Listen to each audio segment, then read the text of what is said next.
Hello, everyone, and welcome to Azul's second quarter 2021 results conference call. My name is Simone, and I'll be your operator for today.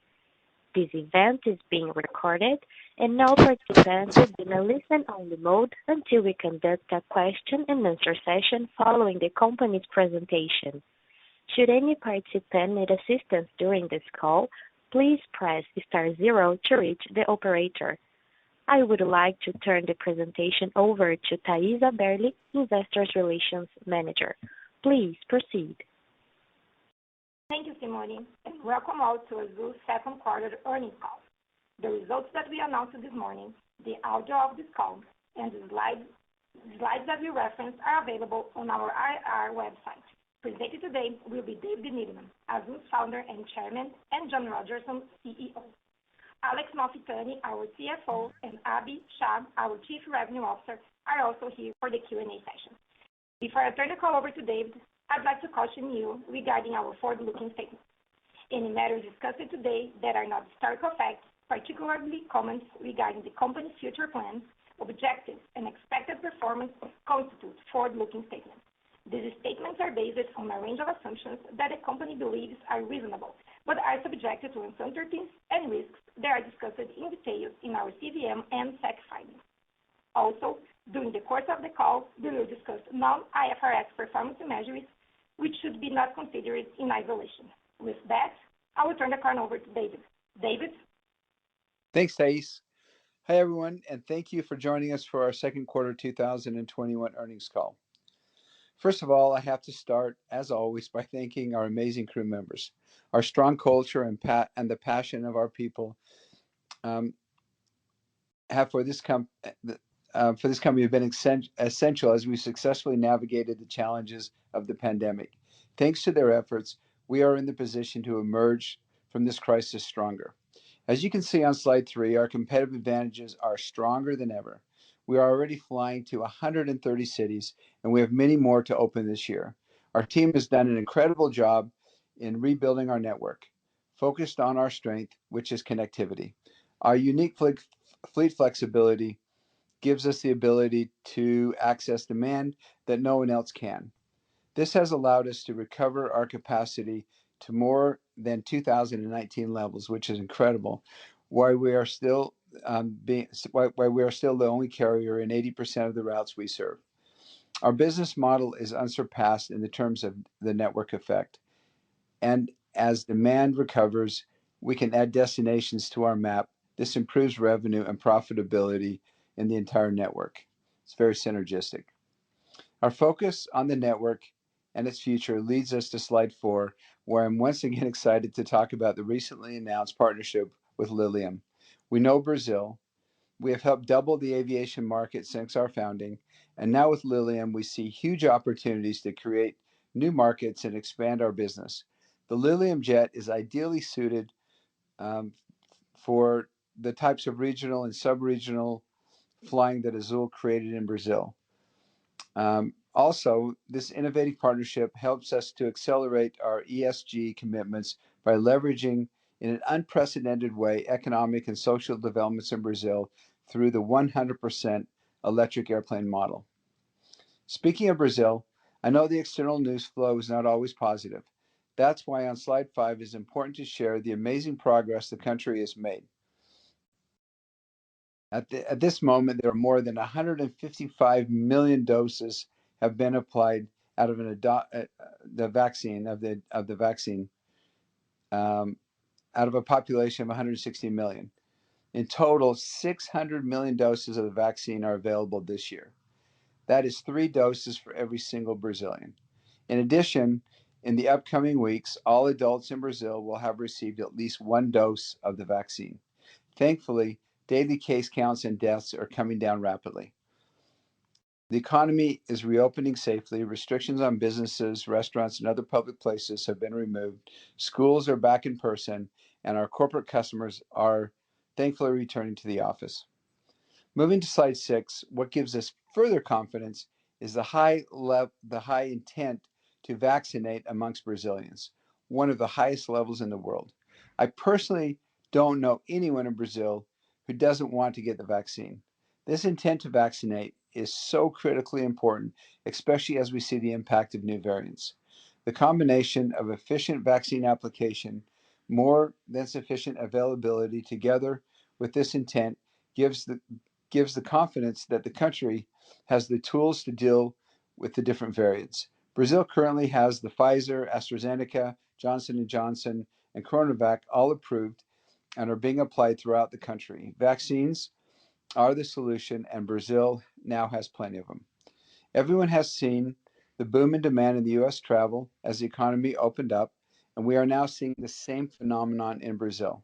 As John will show you, revenue trends are very encouraging. Yes, the second wave impacted the second quarter, but thanks to the vaccines and our competitive advantage, we are emerging stronger and are excited about the coming months. With that, I will turn the time over to John. Thank you, David. I also want to thank our crew members for all their hard work during the quarter. Thanks to them, we exited the second quarter stronger. As you can see on slide 7, our second quarter results show our business is resilient, and we're confident that we've put ourselves in a great position to continue being the best airline in the world. Operating revenues totaled an impressive 1.7 billion reais, with RASK and PRASK increasing 9.5% and 4% respectively compared to the first quarter of 2021. PRASK also increased 14.6% compared to second quarter 2020. Further evidence of our rational capacity recovery and the sustainable competitive advantage of our network to access demand that nobody else can. Azul Cargo had another record quarter. We're really excited about the opportunities ahead for our logistics business. I will share more details in an upcoming slide. At the end of June, our cash position was the highest in our history at 5.5 billion reais. Along with our total liquidity of 8.2 billion reais, we are now more than prepared to turn our attention to the future. As you can see on slide 8, Azul's operating cash flows surpassed operating outflows by over 400 million reais. This shows how we responsibly put capacity in the market to rebuild our network. Our network advantage directly drives these results. In June, Azul was the first and only airline in Latin America to issue unsecured debt since the start of the COVID pandemic. We have already made significant progress into reducing our COVID debts and have started investing in our future again. Turning to slide 9, you can see how the capital markets are open to Azul and that it was prudent to raise debt when we did. Our offer was 7.7 times oversubscribed, enabling us to raise 3 billion reais at 7 3/8 yield. The debt markets recognized our efforts over the last year to put Azul in a position to exit the crisis on a solid footing. The capital raise, together with the cash inflows from operations, will support us to continue preparing Azul for the future. On slide 10, you can see Azul has no significant debt repayments over the next 2 years, allowing us to focus on the recovery. On slide 11, we are carefully timing our capacity recovery with the advances in vaccinations here in Brazil. As David explained, adding destinations to our network is a key part of our recovery strategy, and we will continue to do so, strategically and profitably, as we have always done. As demonstrated on slide 12, our PRASK increased roughly 15% compared to second quarter 2020, clearly demonstrating that our swift network recovery is compatible with our high unit revenues. This sequential increase is our key focus as we continue through the rest of the year. Slide 13 gives the most confidence yet that this trend will continue. We spotted the vaccine trends early and made deliberate decision to focus on average fare recovery. We adjusted our short-term capacity plan to focus on yielding up and led the industry in fare increases. The decision is now paying off. Our domestic, booked leisure, and corporate fares are currently higher than the same period in 2019. This is the first time we can say that in the last 18 months. This is a significant milestone as we prepare the revenue environment for the seasonally strong second half of this year and the strong rebound in travel post-vaccination. This also gives us the ability to recover profitably under essentially any scenario for fuel and FX. I cannot overestimate how important this is. Moving to the next slide, Azul Cargo had another record quarter in terms of net revenue. Our logistics business grew 137% compared to the second quarter of 2019. Just as impressive as that, Azul Cargo today can deliver to 1,000 cities all over Brazil in under 48 hours. The combination of the largest domestic passenger network, together with the most flexible fleet, is able to provide unmatched, fast, and reliable service to more than 4,500 cities in Brazil. We are making the pivot from a cargo company to a logistics company. On slide 15, we wanted to update you on our loyalty program. Customer engagement in the program has continued to be very high, with more than 1 million new members added since the start of the pandemic. Tudo Azul was strong during the quarter, with redemptions and gross billings ex-Azul already higher than 2019 levels. Our recurring revenue program, the Tudo Azul Club, in particular, has performed very well. In addition, the best airline co-branded card in the market has been supporting us to drive further customer loyalty, with more members joining each quarter. Now I'd like to focus on our commitment to make sure we remain the best airline in the world. We led the industry in customer service metrics as measured by consumidor.gov, disclosed by ANAC in July. As you can see on slide 16, we are now offering the fastest Wi-Fi in the region, already installed on 23 of our aircraft. We have corporate customers sponsoring the product, which allows us to offer it to our customers for free. Even better, the Wi-Fi is being installed at our hangar in Campinas, a clear example of how we're making Azul more efficient. We welcome all of you to fly and try this amazing product. Moving to slide 17, I could not be more proud to have and to fly the most magical fleet in the world. The magic of the Walt Disney World will soon expand into the Brazilian skies, with the arrival of our first themed aircraft to celebrate Walt Disney World's 50th anniversary. In total, 4 aircraft will be customized to complete this magical fleet. We're excited to have this unique relationship with an amazing brand like Disney. Moving on to slide 18, I would like to remind you that in 2020, TripAdvisor rated Azul the best airline in the world. We have internally expanded our mission.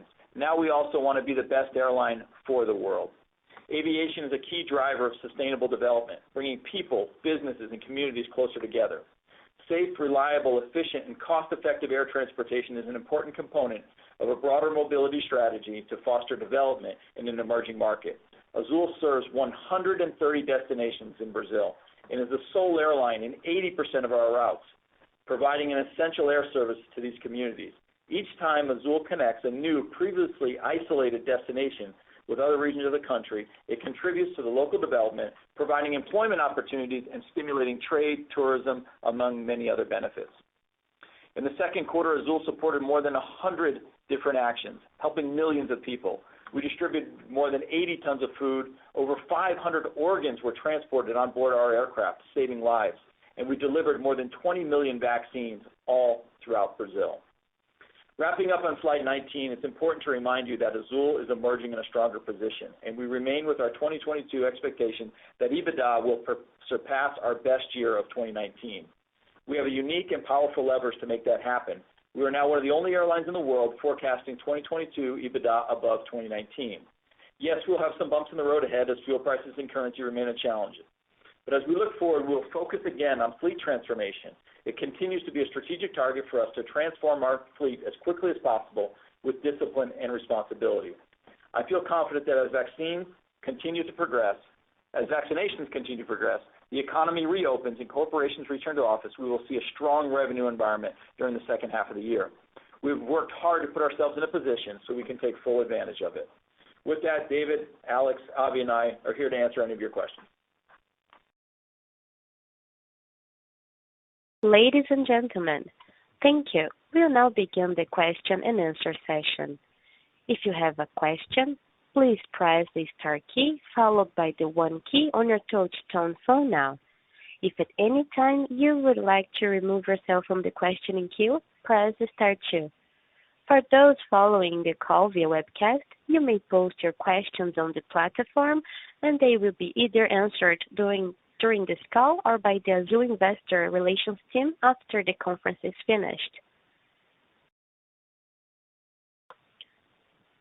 Our first question comes from Hilary Cacanando with Deutsche Bank. Hi, thanks for, I'm calling in for Mike, so thanks for taking my questions. It's really impressive that by end of September, 100% of Brazilian adults will, have at least one dose of COVID vaccine.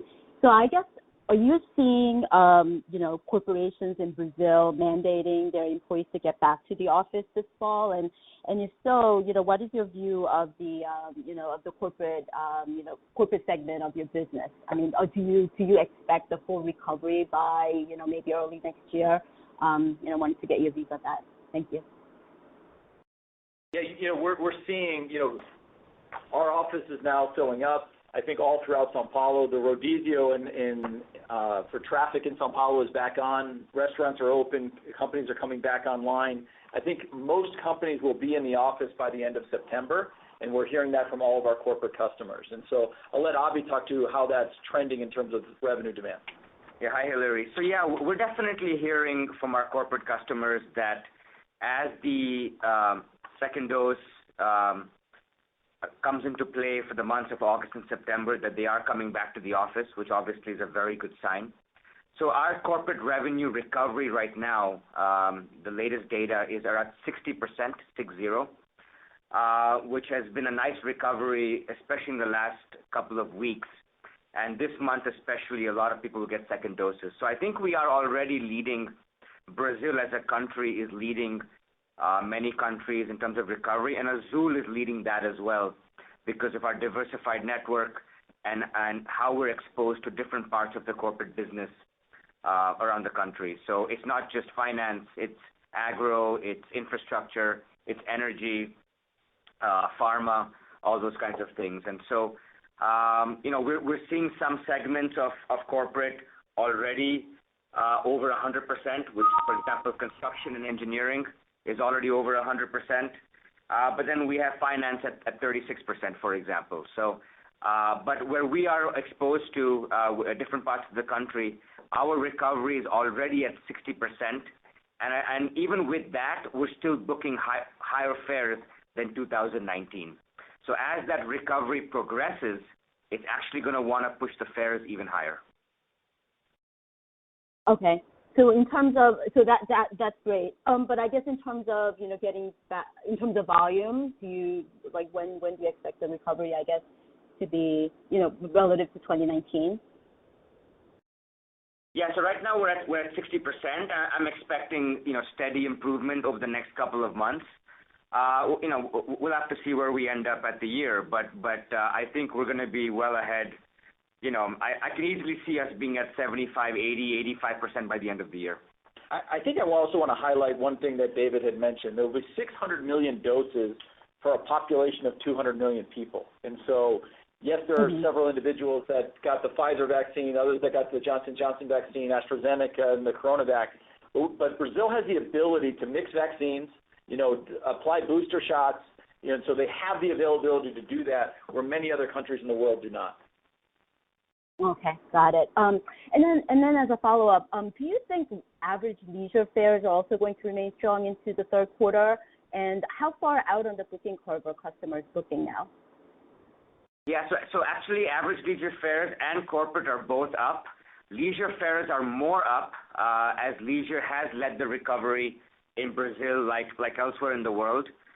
Leisure fares are actually up over 20% compared to 2019, while corporate fares are up around 10% compared to 2019. So leisure is leading, but again, as corporate comes back further, they tend to book closer in and they tend to fly more local, as we call it, or more nonstop, which also pushes the fare higher. The booking curve is moving out slowly, which is good because it shows more confidence that the customer has. And as the corporate traveler comes in, that'll rebalance and come a little bit more closer in. So you kind of have two movements. One is increased confidence, customers feeling better about planning ahead, spring and summer.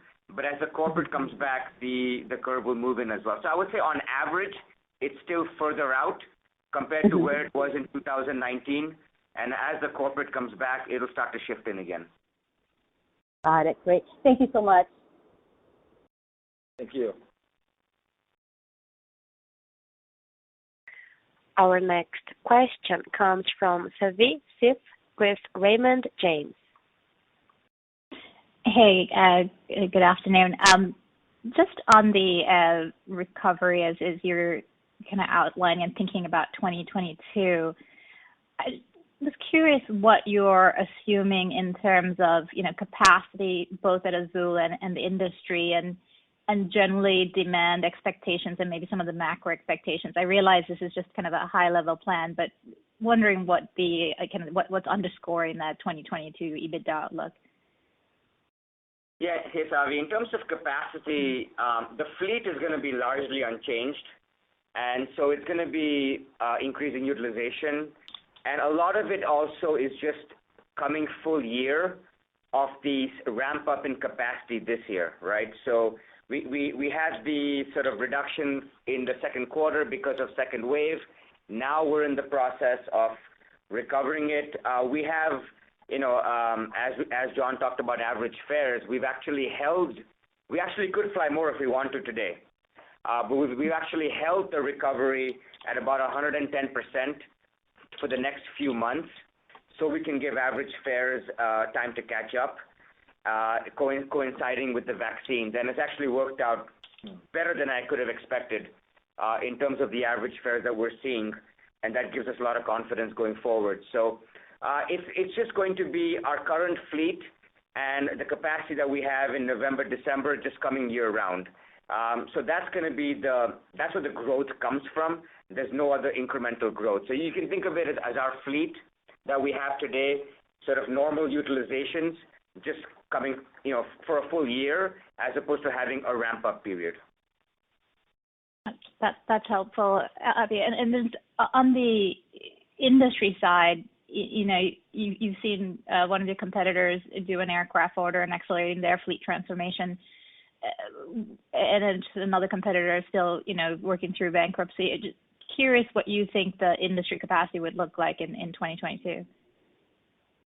Yeah, I mean, they're obviously listening, so, I don't want to tell them what to do. But what I will say is I think that I've been very encouraged with how the industry has recovered average fares. At least, we've been very, very aggressive. And we, again, like I said, we could fly more if we wanted to today.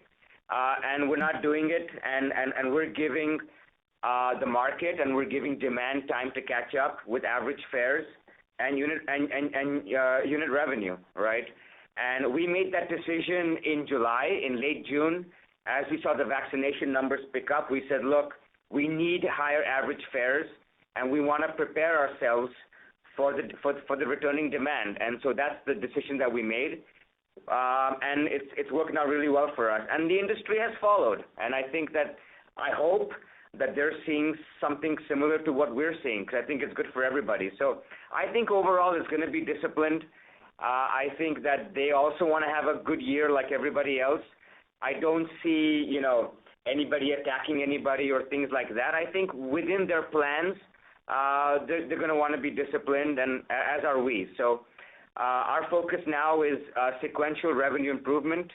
We're already seeing nice recovery in August, in September, and I think the decision that we made to really force the average fares has worked out well for us, and I think for everybody overall. And Savi, I just want to add, where Abhi has put this capacity has been in Campinas, in Recife, and in Confins. And we're actually significantly down in places like Guarulhos. And then what you've also seen us do is you've added more cities to the map, so you actually have us accessing pockets of demand that weren't even online pre-pandemic. And so the network is a little different than it was because there's more cities being served and much more focused on our hubs where we have strength. That's all helpful. Thank you.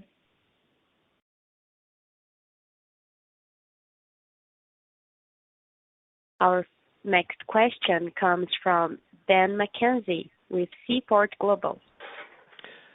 Oh, hi. Thanks, guys. Yeah, a couple questions here. I guess, first off, one house cleaning. ASKs today are a very different story than departures. So I'm seeing departures down versus ASKs, relative to ASKs. And are the current trends, reasonable proxy for, 2022, or, can you perhaps just flush out, that part of the story, that upgauging story next year? Yeah, Dan, I mean, what's happening is exactly what we wanted to happen. The airline's becoming more efficient. You have less departure-related costs, and you're generating more ASKs. It's a combination of aircraft size. We have 9 E2s. We didn't have those before. We have A321s. We didn't have those before. And average stage length as well. So you'll see, if you notice, our stage length overall is actually up, even though we don't have 4,000-mile trips to the U.S. and to Europe, right, like we used to. So our domestic stage length is actually up quite significantly, and even then we're recovering unit RASKs, unit revenues. So I think that speaks further strength to what we're seeing on the domestic side. But yes, it is a proxy of what you see what you will see in 2022, departures down and more ASK generation. I see. Okay. The cash position today, how are you thinking about that use going forward? And, I guess what can you share about your conversations with LATAM at this point? And, if you get to a position where, the two airlines can reach an agreement, is the cash that you have today sufficient, to execute on a potential merger? Or, how are you thinking about the, kind of the capital profile today? Yeah, relative to growth plans, relative to potential, consolidation.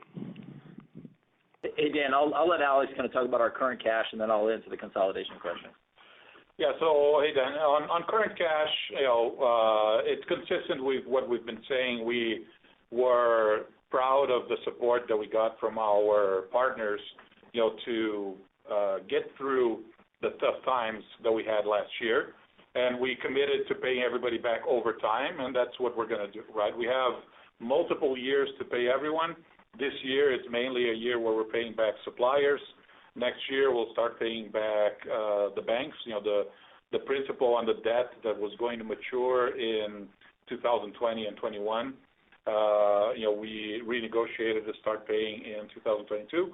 And then in 2023, we start paying back the lessors. And we have multiple years to pay all of them back. But, we can pay for that, credit, for that support, a lot of it with our own internal cash flow generation. But we will need to roll some of that debt forward, right? We're not going to just pay 100% of our debt down all the time.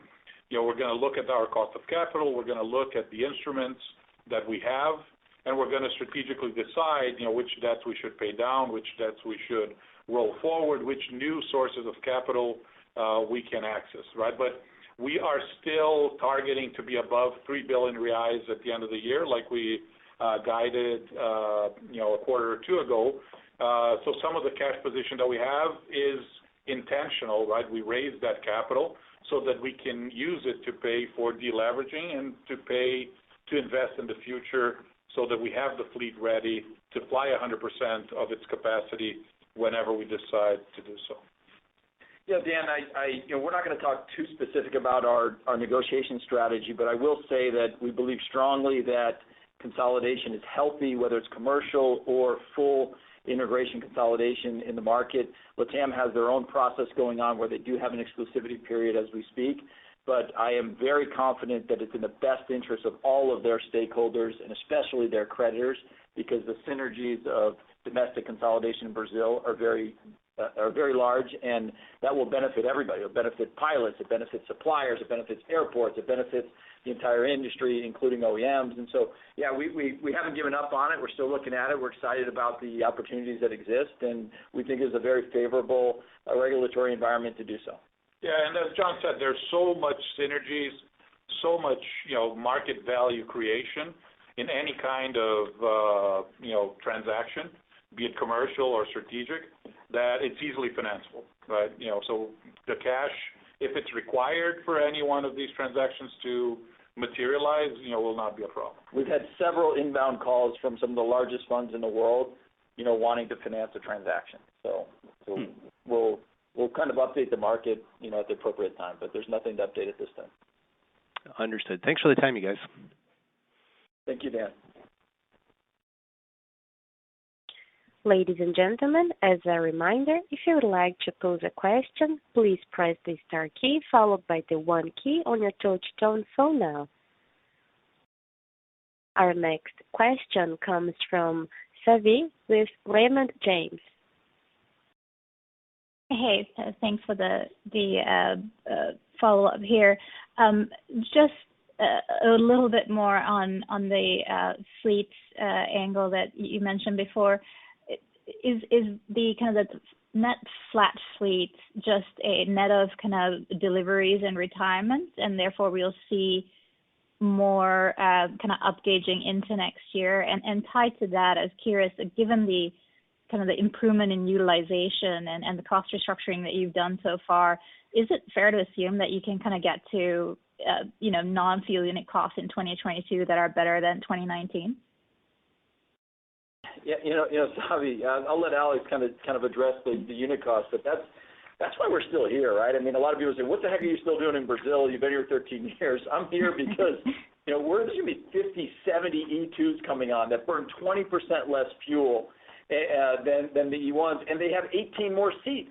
Every time we take an A320neo, it's got 56 incremental seats and burns as much fuel as our E1s do. And so as you kind of fast forward, what does Azul look like? What we've seen with having 9 of the E2s flying around and having 43 of the A320neos, it's very promising. So certainly unit cost improves.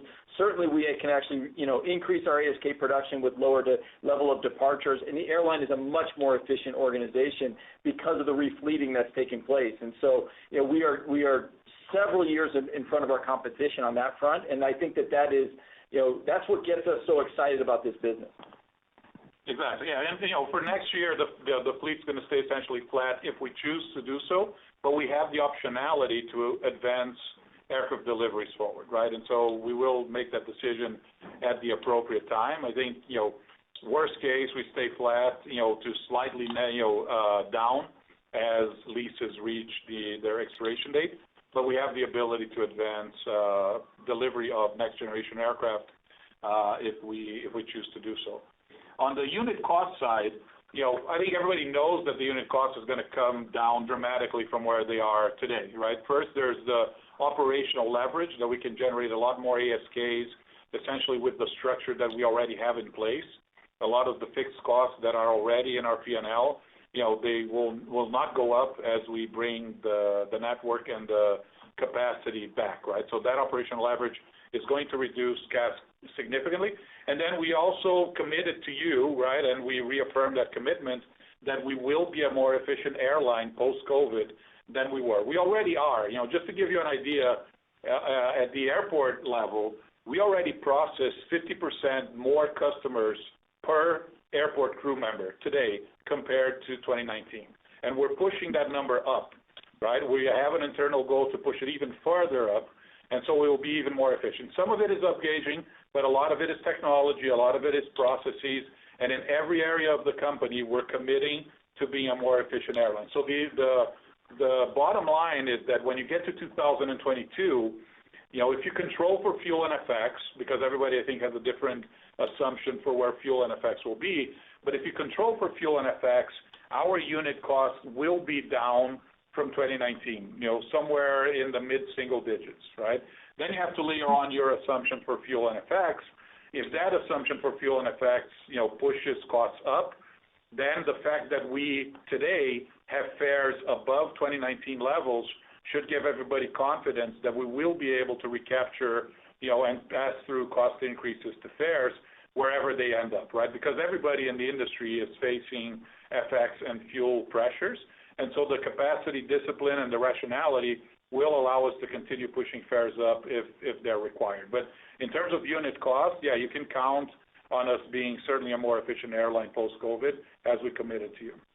One of the things, too, on the fleet, one of the big things was, what are you going to do with the E1s? And so, Avi has already found homes for 6 E1s flying cargo, and by the end of the year, we'll have as many as 8 flying dedicated cargo aircraft on the E1s. And as you know, as those get to end of lease, our ability to renegotiate at a much lower average lease rate increases significantly. So we've even found a home, and now there's starting to be good tension inside the airline as to kind of what happens with those assets. And so we feel very good about our fleet position right now.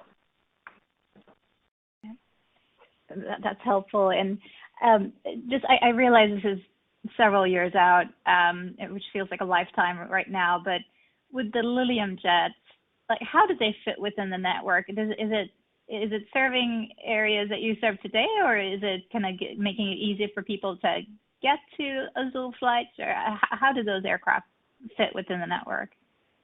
Yeah, hey, Savi. So we've made a notional network for the Lilium Jet, and think about it as it's not really the airport run. It's more large metroplexes like Sao Paulo. You're connecting different suburbs. You're connecting,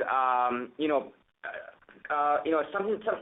It would take a 2.5-hour drive or a 2-hour drive is now a 20-minute flight, right? So it's not really an Uber Black type service. It's something that's about 100 kilometers between suburbs, between downtown and beach destinations, between residential areas, and so connecting different points within a large metroplex that normally, because of traffic and because of distance, would take you over 2 hours, now take you about 20 minutes. So it is much more aligned with intercity, intersuburban travel rather than urban mobility, which is your classic, 10-mile trip. But Savi, I want to remind you, we fly caravans today, right? And we fly to destinations like Angra and Búzios and Paraty, and we get great average fares on those, and they're 9-seat aircraft, right? And so the Lilium Jet is a 6-seat aircraft with much lower cost, and so when we looked at it, it was a no-brainer for us. Got it. All right. Thanks very much. Thank you. Our next question comes from Dan McKenzie with Seaport Global. Wow. Hey, where is everybody today? Thanks for the time again here. Alex, on slide 10, I see the maturity profile, but just sort of following up on my prior question, what could leverage ultimately look like end of next year and, say 3 years down the road? And, what leverage profile, do you really want to see for Azul longer term? Sure. Yeah. So, we were in the high threes, prior to the pandemic. One thing you need to adjust for that part of that number was because we have a young fleet, and now with IFRS 16, a young fleet, generates more quote unquote debt on the balance sheet than an airline with an older fleet, right? So you have to adjust for that. But even without adjusting, you're kind of saying, high threes was kind of where we started the pandemic. We were shooting to get to the low threes, and that's what we're going to do, right? As you project out our financials, you should see that, we're going to get to a 5 handle, fairly soon, essentially next year, and that quickly converges to 4, and then it quickly converges to 3. So, we have a couple, 2-3 years until we get to that target. But it's something that's, very manageable, right? Especially because we don't have a lot of debt maturities in the short term, as you pointed out. So that's what we're going to focus on. Until we get to something that starts with a 3, we're going to keep all of our cash. We're going to reinvest it into business. We're going to use it to delever. Once we get to 3s, maybe we can start having the conversations that a lot of investors were pushing us on, before the pandemic. A lot of investors were saying, hey, you got too much cash. When are you going to start paying dividends or buying back shares? Until we get to those leverage levels that I talked about, we're going to keep all of that cash, and then we'll see. Very good. Okay. And then I guess just a second question here on the cargo, part of the operation.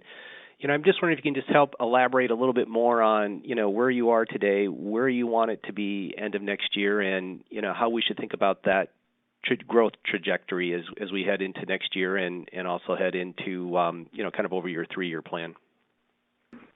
Yeah, hey, Dan. So the logistics business is going to double from 2019 to 2021. We're well on track to do that.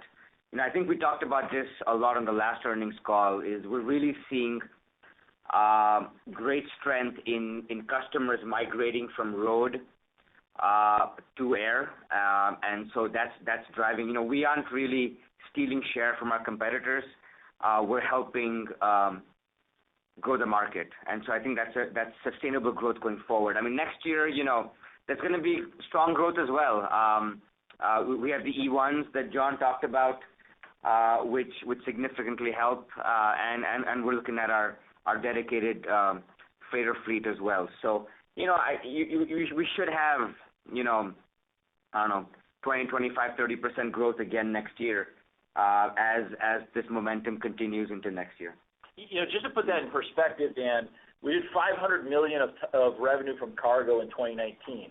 That's $1 billion this year. Obviously, there's another 25, 30%. So let's just say it's $1.3 billion. That's $800 million more top-line revenue that we get out of cargo than we had in 2019. Right? So that's the investment we made in the business over the last 2 years that's clearly helping us get to a more profitable 2022 than we had in 2019. The investment is the dedication that we made as a team, and it's paying off now. And certainly the growth doesn't stop in 2022. The growth will continue into 23 and into 24 as we further invest in our logistics business. Mm-hmm. Yeah, very good. And then, you know, Abhi, while I have you, if I can just sneak one final one in here. This idea of a vaccine passport, is that a conversation that, you know, Brazil is beginning to have with Europe and other countries? And if you could just talk a little bit about how, you know, you see the international side of the business potentially waking up here.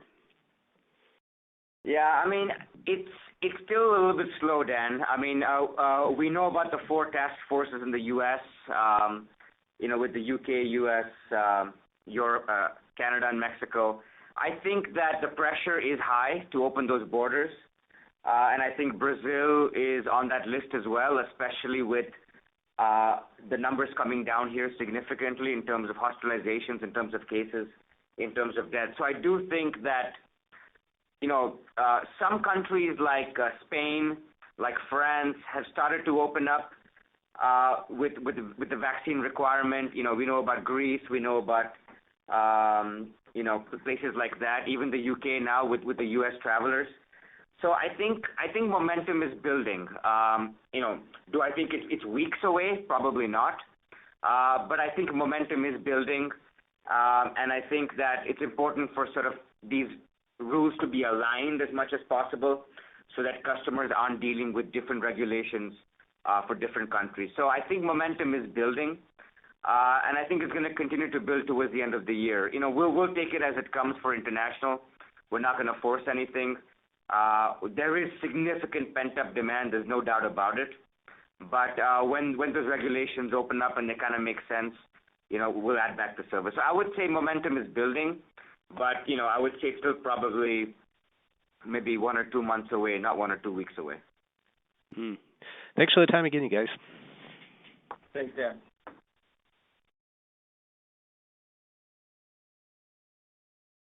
As a reminder, if you would like to pose a question, please press the star key followed by the 1 key on your touch-tone phone now.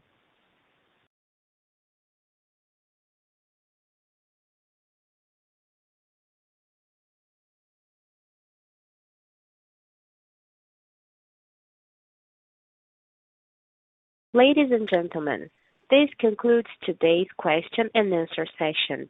I would like to invite John to proceed with his closing statements. Please go ahead, sir. I want to thank everybody for their time, and especially thank the Azul team for all the work that they've put in. And we look forward to talking to all of you. Feel free to reach out to myself, Bobby, Alex, or Taif, and have a great day, everybody.